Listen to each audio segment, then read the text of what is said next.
Hey Yarn Gang, Nikki at Bunny Crafts Oxford here with another Dye With Me video. How's everyone doing? I am going to go and jump straight in. So based on when this video is likely to come out, happy October! or something along those lines. I'm actually filming this in September on a beautiful, beautiful day. But seeing as how everyone is starting to talk about Christmas over here, I thought, no, pump the brakes. We're going to do Halloween, because Halloween comes before Christmas. So, I have a pan full of yarn already bubbling away. We have several different types of yarn in here. So we've got they're all superwash. We have 100% Aran BFL, so that's Blue Face Leicester. We have my super squishy base in both sock and DK. So that is an 80-10-10, which is 80% merino, 10% cashmere, 10% nylon. And then we have a little mini here on the corner, which is a 75-25 merino nylon. And anyone that's been watching my videos for a little while will know I like doing the minis because I tend to then use them for swatching. And then we have some pumpkin orange, and this is a 1% solution. Well, I mean, it's a diluted 1% solution. There is 1 gram of dye in here, and how much? 200, so technically it's a 0.5% solution. And then there is a 1/4 of a cup of bright yellow. And if you haven't got it already, then, well, why would you have got it? I don't know. We're gonna do some candy corn, and I'm really excited about this because I've actually never had candy corn candy. It looks a bit scary. It just looks like it should be nothing but sugar. And probably is nothing but sugar.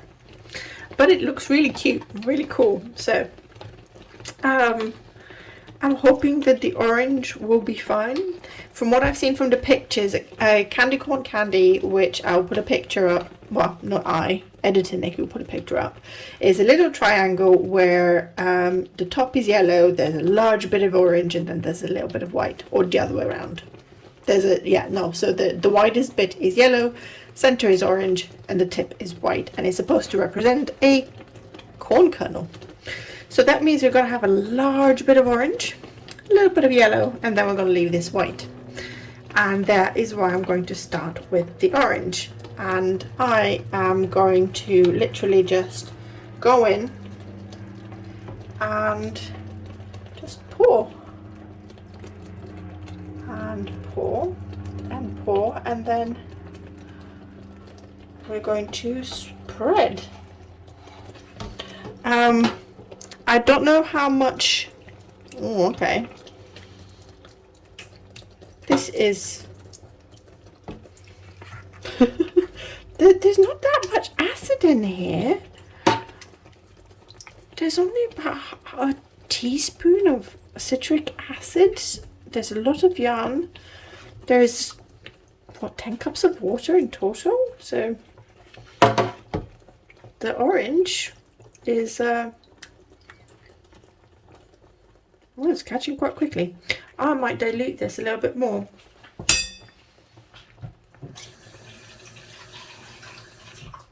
By a little bit more, I mean a lot more. And I'm literally just going to go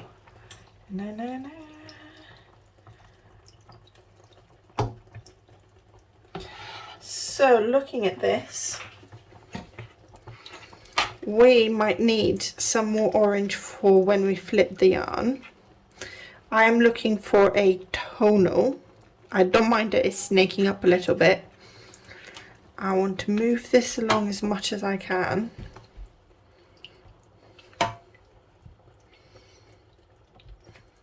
Actually want a little bit more orange here at the top. I don't want that much yellow.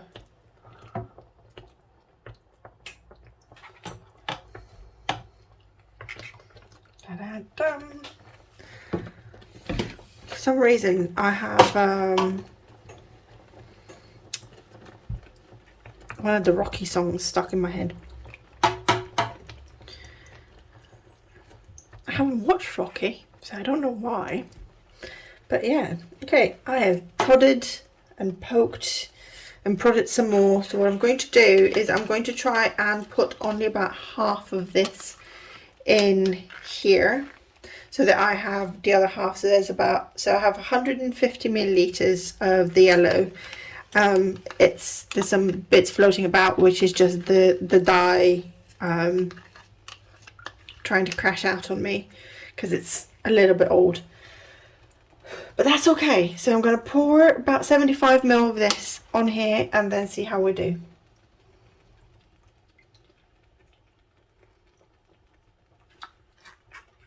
I've got a little bit more I can play with. Luckily the yellow, this is Jacquard's bright yellow, which is very, very bright, as you can see. I think I can easily say that we could probably... Is this bright yellow or is this... Yeah, no, this is bright yellow. For a minute there I thought it was fluorescent yellow. I was going to be like, got a little bit more left. We might need some more yellow. Okay. So we're definitely going to need more orange for when we flip. I think I'm going to try and get a little bit more orange down here. And basically just use this up.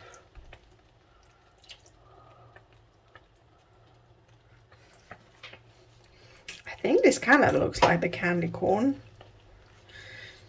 Makes me think of the candy corn when I see the picture of it.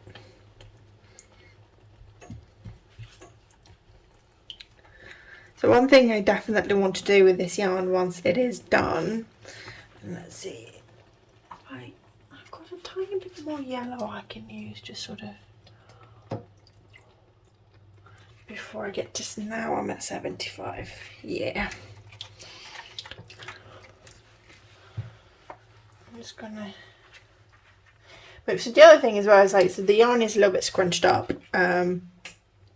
so it's not going to all be exactly the same length of orange and exactly the same length of yellow and white, which is fine. None of my yarns are ever symmetrical, none of my yarns are ever identical, and I kind of like them that way. So what I'm going to do is I'm going to leave this to absorb for about 10-15 minutes. It depends how distracted I get by all the other bits and pieces I'm doing right now, and then I'll be back to flip the yarn and apply more to the other side. I'm also going to go and dilute another gram of orange with what was about 450 ml of hot water. So I will see you shortly. Okay, I think we should be good to go. Hold on. I was going to check and then realised my spoon actually had orange on it, so there's still a little bit of orange. This is bubbling really seriously. Let's turn this down. So while I love these colours, and it's been, how long has it been? It's been 11 minutes. So both of these colours are Jacquard. And what I'm finding, and please do let me know if you use Jacquard's sort of yellows and oranges, let me know if you're having a similar experience, but they take a really long time to absorb. And I find that really frustrating because I don't always have time to just sit here and wait. Mainly because I'm on my lunch break. Because that's the only time I get to film these videos at the moment, and I'd like to have lunch, but my hobbies are all taken up, so I'm going to be eating at my desk again while working, which, you know, that's alright. I can enjoy my foods that way.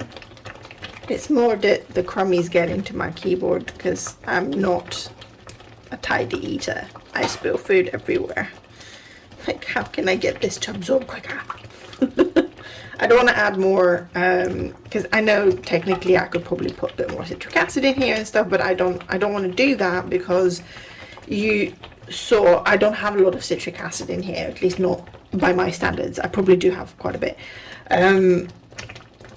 I don't want this to strike any faster, just quickly, and then leave that yellow residue, because that is the pigment that is lingering behind, is the yellow that makes up the orange.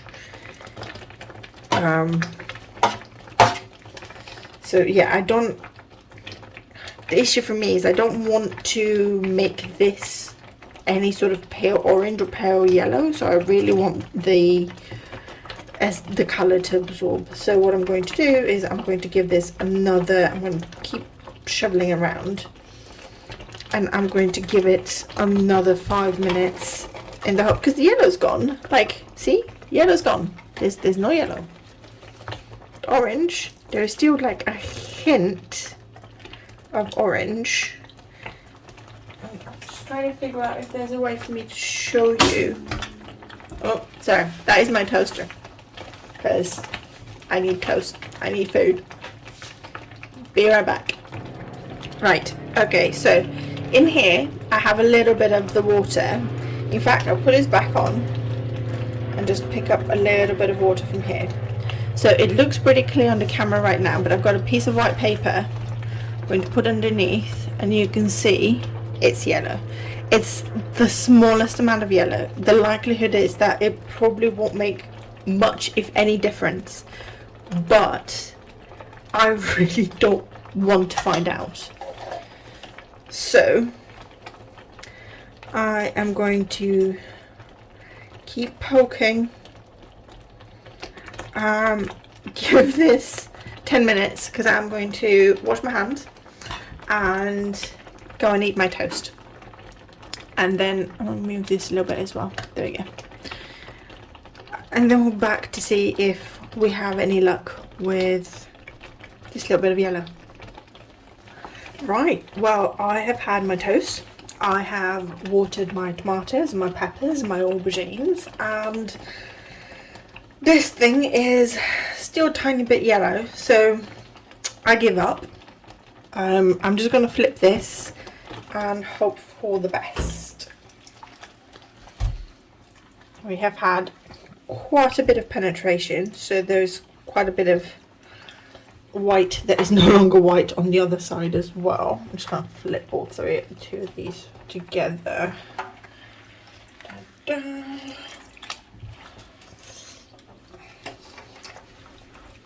So this is a sort of mystery that you get with these kind of colorways, where I don't really need to flip this one that much, but I will anyway, just a little bit. So saying this kind of colorways where you don't really know what's happening underneath. Quite good fun actually, mostly. Okay, this is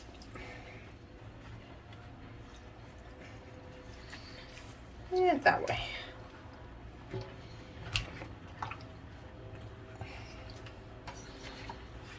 And that way. Okay, so I'm going to go with the yellow first, and afterwards I'm actually going to turn the heat up a little bit first, because they thick gloves, but they doesn't feel as hot as it did to begin with. So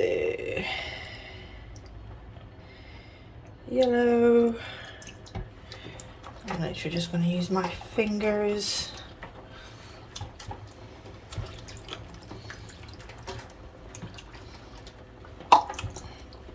Get a bit more water in here.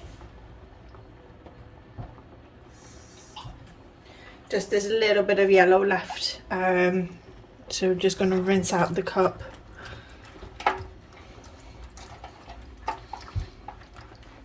And that's the yellow. And I'm going to do something similar with the orange. I'm just work it through. Okay. Using my fingers. It's not actually that hot. Well, it's not that hot through the gloves. It's probably, well, the more my gloves stay in here, the hotter it feels. So, I'm just going to use all of this up.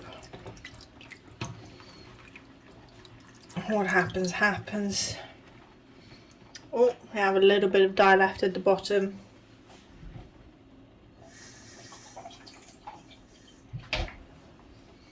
Let's see if we can dissolve this.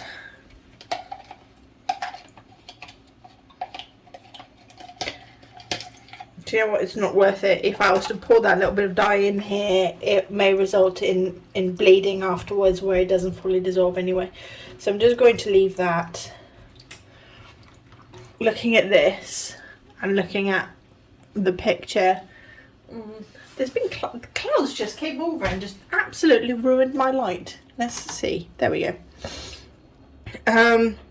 Looking at this and looking at the picture of the candy corn, I'm really pleased, and also want sugar. So I'm just gonna go and find a little piece of chocolate. I'm going to leave this for. I want to leave this for a full hour, I think, to just gently bubble away. I'm going to put the heating up. The heat. I keep calling it the heating every time. I'm going to put the heat up to sort of medium high, and I might, what I'm going to do as well is I'm just going to grab a handful of citric acid and just give it a bit of a sprinkle. Doesn't hurt. Complete overkill here, but who cares? So we're going to do that, and then I'm going to actually leave it to cool in here. I was hoping to be able to film another video today, but it looks like I'm not going to be able to because this pan is taken up, and we've got a little bit of white. Do you know what? I don't mind if we get a little bit of white. It's mainly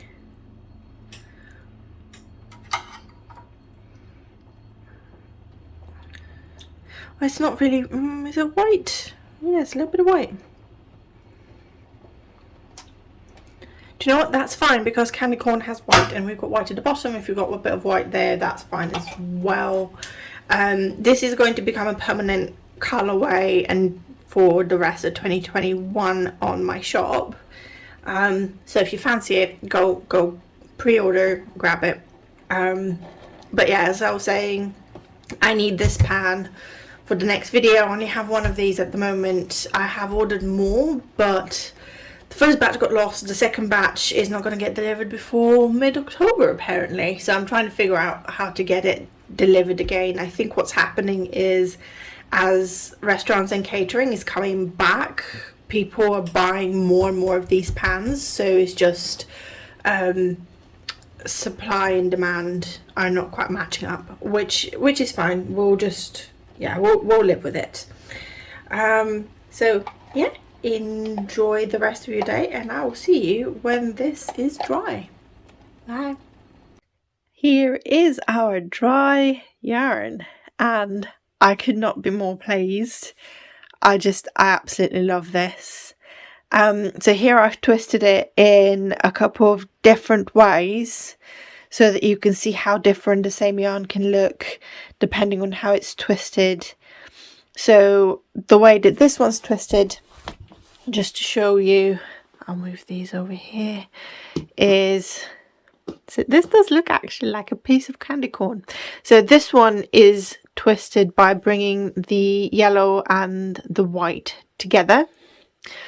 This one is twisted by keeping the yellow and the white separate as we dyed it, and then the yellow is tucked into the white. And this one, even though this is the mini, you can see both all the yellow and the white, and it just sort of mixes here, is twisted by having, making a mess of my skein here, Yeah, that'll do. No, it won't do. Hold on a minute. Give me a second. There we go. So the mini is twisted by actually having the white and the yellow just off center off of each other, so one starts and the other ends, and by doing that it just sort of brings them all together. So the one that I'm playing with is the Aran weight 100% BFL. This is the DK. This is the, oh, look at how beautiful this is. I just love it. I love where we've got the white. We've ended up either with this very gentle butter white and butter yellow, or just this very, very lovely, just very, very pastel orange as well.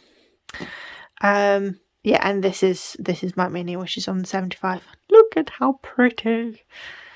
I have so many minis now, and obviously I use some of the mini to create a swatch, which is what I'm going to do with this one as well. But then I'm left with, let's see if I have one around here. No, I haven't got one up here. I sort of have one up here, hold on. So I'm left with all of these like little cakes. And they are, so the minis are 25 grams, but the little cakes are usually about 20 grams. And I think what I'm going to do, because I think I've got 40 or 50 of them now, from just across all of my different dyeing experiments as well, where I sometimes use them as mops to just collect any excess dye that I might have spilled, or to wipe my fingers on, and all sorts. So I have so many. I think what I'm going to do is two things. I'm going to do some scrappy socks with a few of them, where each sock is going to be completely different. But I also think I'm going to just do a shawl, like a scrappy shawl, almost like a scrappy blanket or something. They're all singles. They're all sock yarn. They're not singles. They're all sock yarn. So they're all fingering. I guess I could put two together where they match and sort of have more old yarn. I don't know. If you have any suggestions of what to do with like all of your scraps, because I've got lots of stuff left over from where I've knitted socks, and I've got like 20 grams of yarn left over or something. If you have any suggestions on different patterns that you can do that are like scrappy patterns, do leave them in the comments below. I'm sure there'll be lots of other people as well that would be curious about what people do with their scraps, because I have so much scrap yarn and I can never decide what to do with it, because the colours don't always go well together as well. So having several different options for it would be really good fun to know. Anyway, so this is our first, or maybe second, it depends on when it comes out, of our Halloween yarns. So this is going to be available from the 1st of October. So if this video comes out before the 1st of October, which maybe it will, maybe it won't, it depends what happens next weekend, which is 25th of September. Yeah. I have several videos in editing at the moment, so I don't know which one I'm going to finish first to upload. This one's the easiest so far of them all, but we'll see. Anyway, this is one of our Halloween yarns. I hope that you enjoyed it. Give us a thumbs up if you did. That's where I banged my finger the other day. It really, really helps whenever you interact with the videos. Thumbs up, comments, subscriptions. Do subscribe to the channel if you're new, so that it can reach other people, because that's essentially how the algorithm works. And oh yeah, don't forget to hit the notification bell. I nearly forgot the notification bell, because it lets you know. Oh, sorry, there goes the camera. It lets you know when new content is up, so that you don't miss any. If you want to support the channel further, then you can either buy one of my yarns, or you can go and buy me a coffee. All of the links are below, to the shop, to buy me a coffee site, to everything that I mentioned throughout my videos. So always look at the video description if you're curious about some of the things that I talk about. And again, thank you for joining me for another video, and I hope to see you next week. Bye bye.